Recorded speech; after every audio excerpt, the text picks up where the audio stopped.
Hi Cancer, thanks for tuning in. My name is Linda. Welcome to your reading.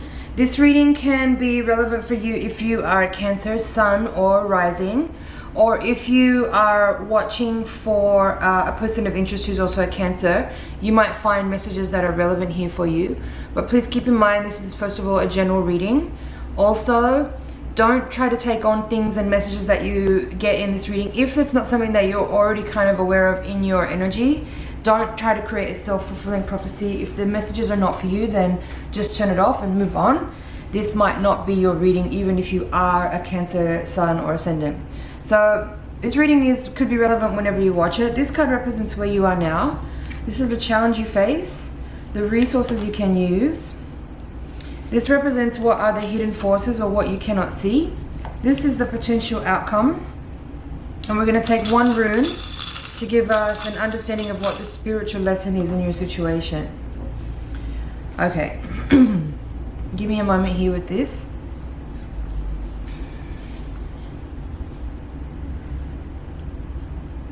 So interestingly, you have two cards in this reading that are kind of talking about trust, and a third one here which is talking about betrayal. So it's pretty clear to me what's going on here in this reading. And I feel like overall, for the most part, the message here for you Cancer is be still in the eye of the storm. Be still in the eye of the storm. Because what I'm picking up on here overall is that you're being suspicious and you have trust issues. That is really clear from this energy. You have trust issues. And because you are having trust issues, whether that means you are paranoid or suspicious, or you are thinking the worst about someone, or you doubt somebody's loyalty or care or love for you, or whatever it is that you are dealing with right now, what I'm seeing in your reading here is that there's a warning to say don't project your trust issues or your insecurities about worthiness for love and affection, or worthiness for kind and caring and considerate people around you. Because if you carry on with this kind of paranoid thoughts of people around you being untrustworthy, then you will create a situation where you're going to manifest exactly what you are thinking, and you will lose all the people around you, or the person around you who is actually really a good person and worthy of your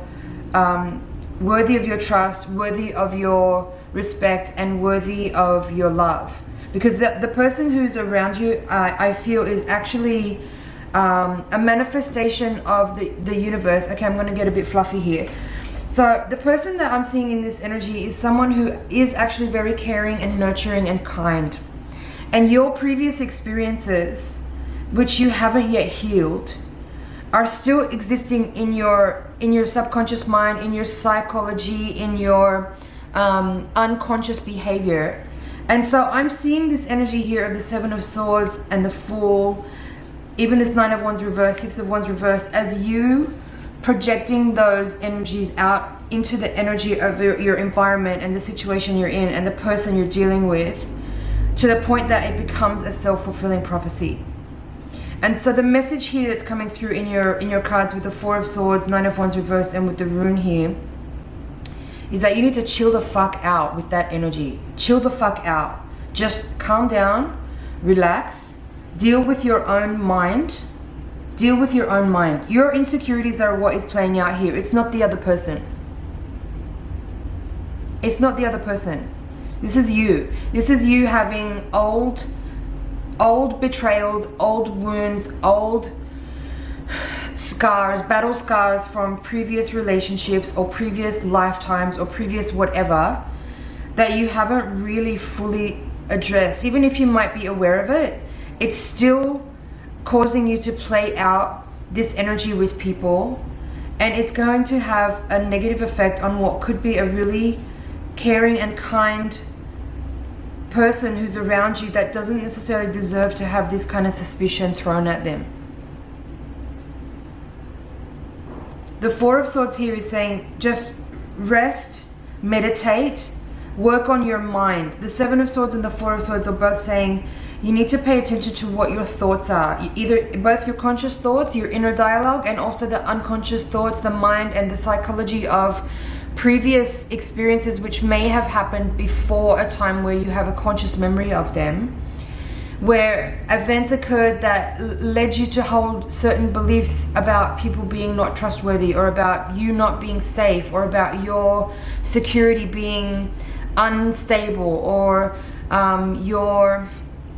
for example, you might have some kind of belief about being unworthy of having kind, loving, compassionate and considerate people around you because of something that happened in the deep past that still hasn't been fully resolved. And so you're still existing with that thought form, and those thoughts are really powerful. That's the basic message of this reading here, is that thoughts are incredibly powerful. And it's our job in life to pay attention to our thoughts and not let our mind just run away like a puppy pissing all over the furniture and running amok. Our job is to train that puppy, train our mind, listen to what it's actually saying, edit thoughts, delete thoughts, rearrange things so that the thoughts that flow through us actually represent a higher truth, a universal truth, and not truths that we have embodied and taken on as a result of harmful or painful or abusive experiences from our past. So each one of us is responsible for the way our mind operates. It's our, let's say it's our spaceship, and our body is the vehicle for that navigation. And it's up to us to make sure that the maps are guiding us in the right direction. And so that means being more mindful and paying closer attention to what thoughts we're having, and locating the place where they're coming from and rewriting those codes. That's what I see here in your reading, Cancer. Let's take a little bit more closer look at the bottom line here. I feel like I've covered this top line pretty much. Bottom line here is saying the hidden forces, 9 of Wands in reverse, what you cannot see, 9 of Wands in reverse. This is saying to me that, again, there's a lesson here in like defensiveness, or it's not even, defensiveness is not really the right word. Let me just get in a bit more tuned with that.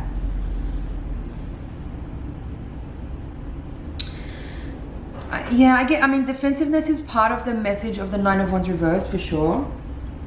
There is also, it's also about, I mean, I've already pretty much said everything there is to say in this reading. I'm just going to cover some areas in a bit more detail.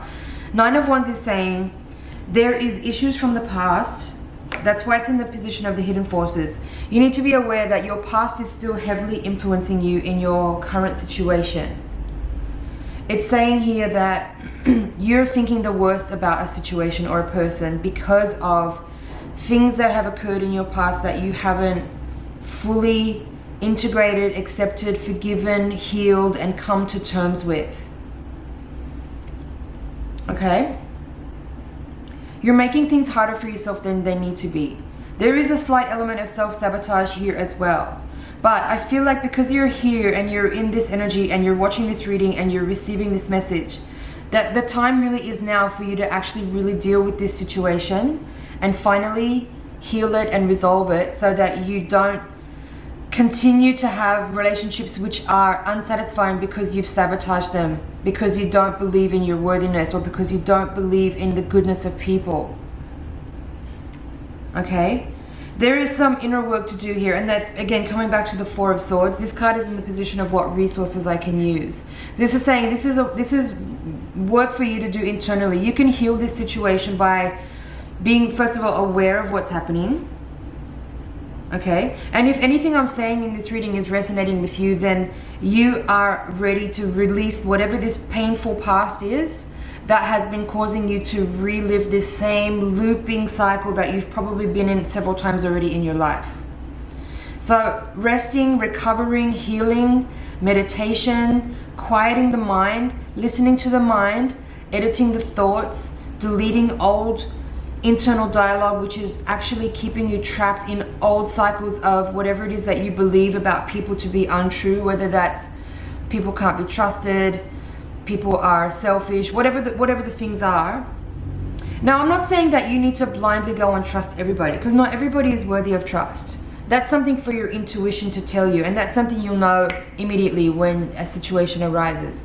But what I'm talking about here is a situation that you're in where you're cultivating a relationship or a connection with someone, and you are in this process right now where you've hit a certain point in the development of your connection where maybe the honeymoon phase is over, and now you're just starting to see all the things that you are maybe overly interpreting or overly analyzing to come to the conclusion that someone can't be trusted, but actually you're not really seeing what's there. You're seeing a projection of your own thoughts. You're seeing a projection of your own unhealed wounds of, as I said already several times, events or situations from the past where something occurred that led you to lock into a certain thought form or a belief about something that you are still playing out in your life.